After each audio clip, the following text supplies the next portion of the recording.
My task is to talk to you in the next 15 minutes about the common types of injuries that we see in soccer. And everyone here would agree that soccer is one of the most popular sports in the world. In the United States, over 15 million people participate each year in soccer. But with that increased participation comes increased risk of injury.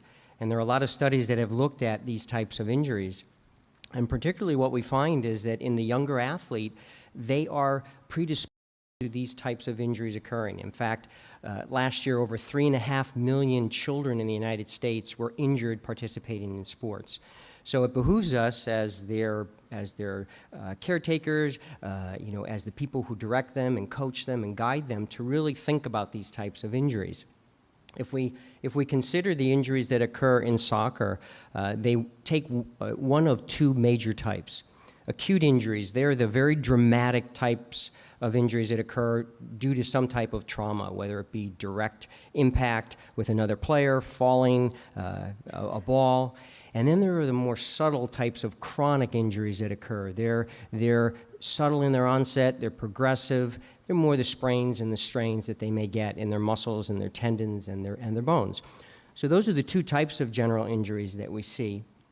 If you think about it anatomically and we kind of work our way down, in the head, most of the injuries that we see, they may be abrasions, they may be cuts, even in more severe trauma, they may be fractures. But we also are seeing this whole idea of concussions that are occurring, not just in soccer, but in all types of youth sports. And we're learning more and more about concussions and understanding what it means and what kind of impact it has, not just immediately to that athlete, but what kind of impact it has long term. There are a variety of studies that have looked at concussions and looked at concussions in these younger athletes.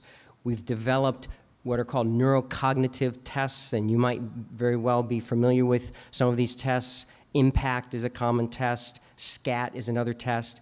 And the idea is that if we have these athletes take these tests before their injuries, and then if they incur an injury and we repeat the test, we can compare it to their baseline to see where they're at.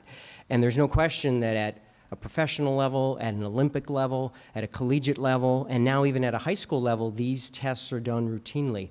And they're starting to filter down into our youth sports. And it's very important for us to understand and learn more and more about concussions. So we'll learn more about this as research continues over the next couple of years.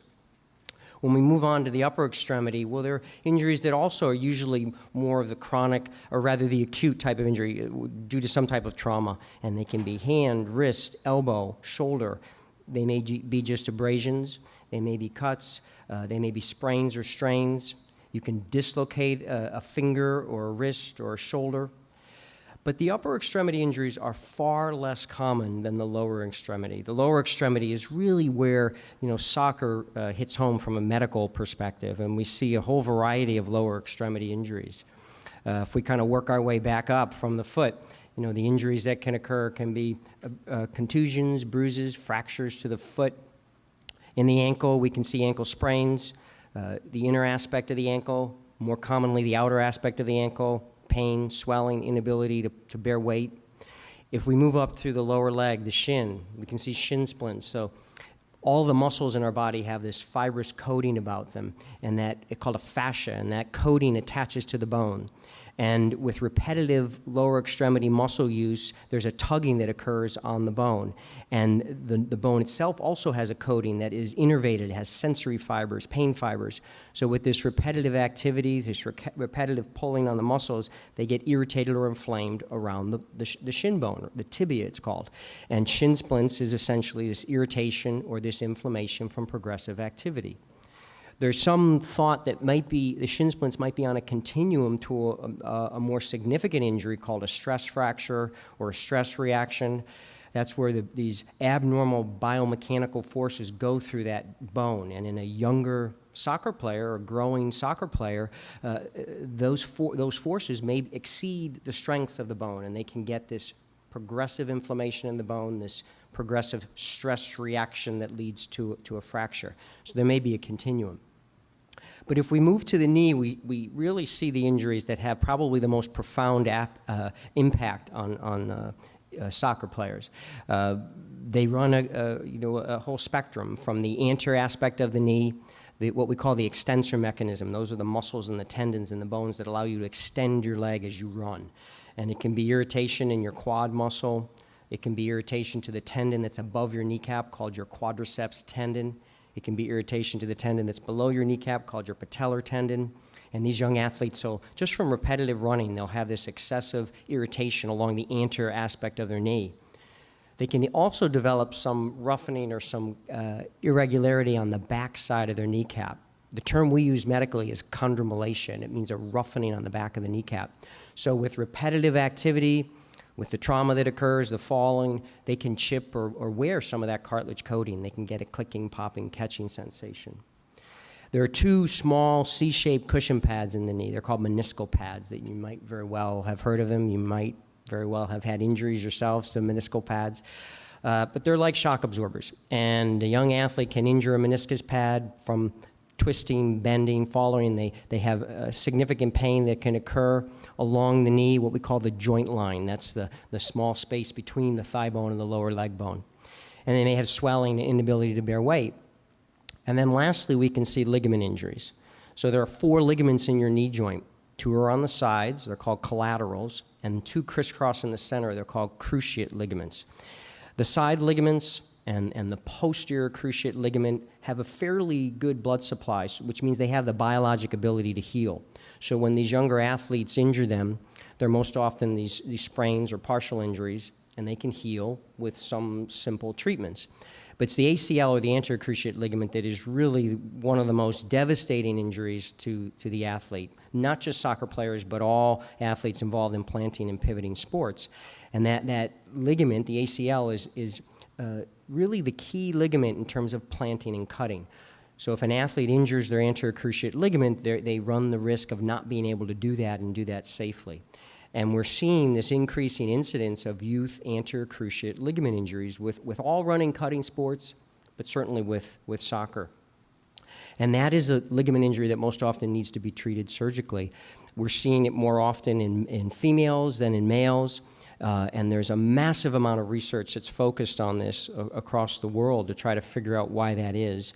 And it may be a variety of factors. The female balance of muscles is different, quadriceps to hamstring muscles, than it is in males, and that may predispose them to injury.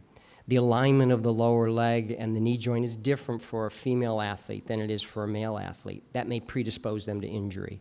The monthly hormonal cycle that develops may also predispose them to injury. So there are a variety of things that the female athlete has that may put them at risk for anterior cruciate ligament injuries. So that's kind of a whirlwind tour through the kinds of injuries that we see in soccer. And again, lower extremity injury is much more common than upper extremity. With those injuries, though, there are basic treatment principles that you can enact. And they're things that you would almost intuitively think of or that you've utilized in the past. But basically rest, backing that athlete off of their sport from their soccer. And it can be anywhere from a few days to sometimes several weeks, depending upon how severely they're injured, how much pain they have. Ice does 2 things. Ice helps with pain. It has a local analgesic effect. It turns down or dials down the sensory pain fibers around the injured area. So icing for 15 or 20 minutes for the first few days around the time of the injury can help.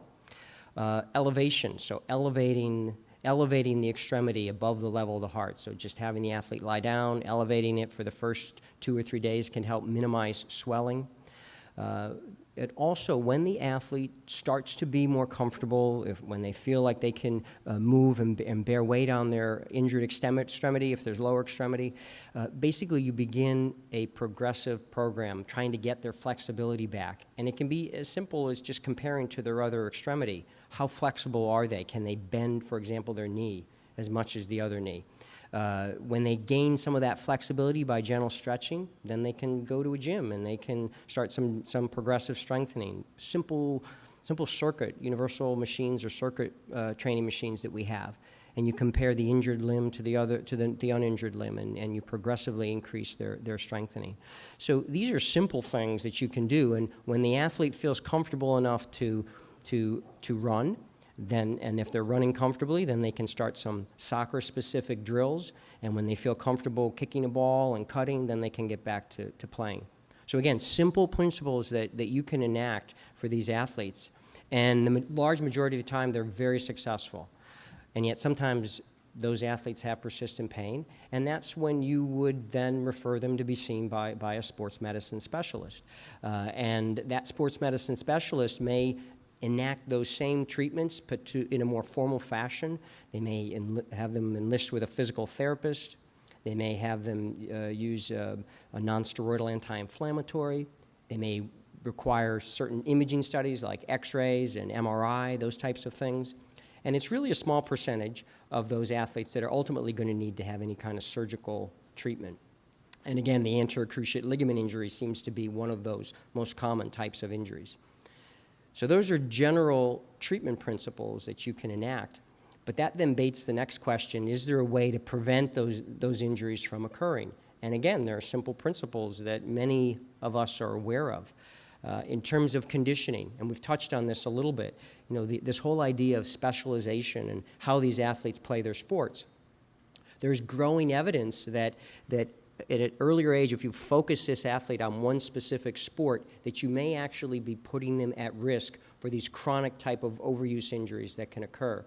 And yet on the other end of the spectrum, you have athletes parents, you have their siblings, you have coaches that see a particularly talented athlete and really want to encourage them to excel at higher levels, high school, college, professional sports. So there's this competing type of force that occurs in the young athlete. If that athlete wants to continue to play sports year-round, the general feeling now is that if they want to participate, they really should participate in a variety of sports, and you've already touched on the importance of that. And the idea is that it allows the whole musculoskeletal system to participate in their athletic activity. So obviously soccer focuses and utilizes a variety of the muscles in your body, but not all the muscles to the same degree. Much different than swimming, than basketball, than baseball. So the idea is if you have an athlete that wants to play year-round, they should participate in a variety of sports.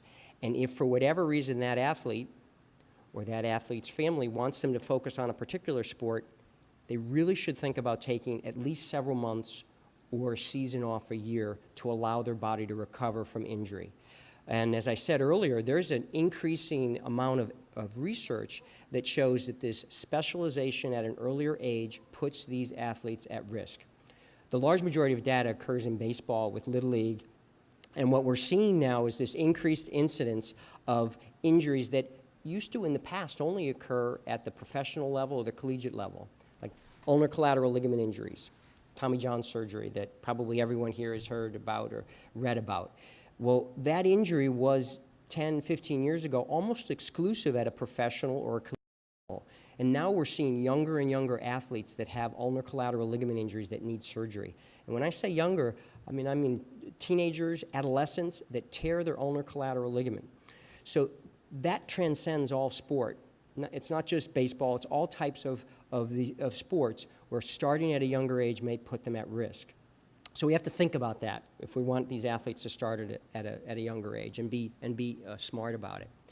In terms of other preventative measures that we can carry out, well, equipment selection. And poor selection of equipment is probably the most common reason for injury in all of sports.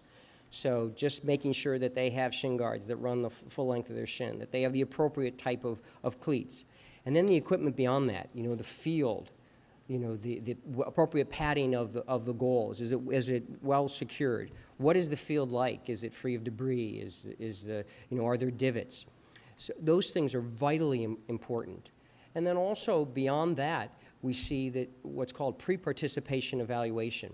And that's just as simple as making sure that this athlete has gone to a medical professional to make sure that they don't have any risk or any illness that puts them at risk for their sport. Diabetes, asthma, these are common medical illnesses that we see. They don't prevent an athlete from playing a sport, but the athlete that knows about these illnesses and thinks about them and has a plan in hand and knows how their sport affects those illnesses and how their illnesses can impact on their performance, they're the athlete that's much less likely to be injured. So gaining that knowledge most often comes from seeing a health professional on a regular basis. And it can be a pediatrician, it can be an internist, it can be an orthopedist or a sports medicine physician. So those preventative measures, conditioning, equipment selection, pre-participation evaluation, they're vitally important in keeping these athletes on the field and not having them end up in a physical therapy center or in an operating room. So those are all important principles to understand.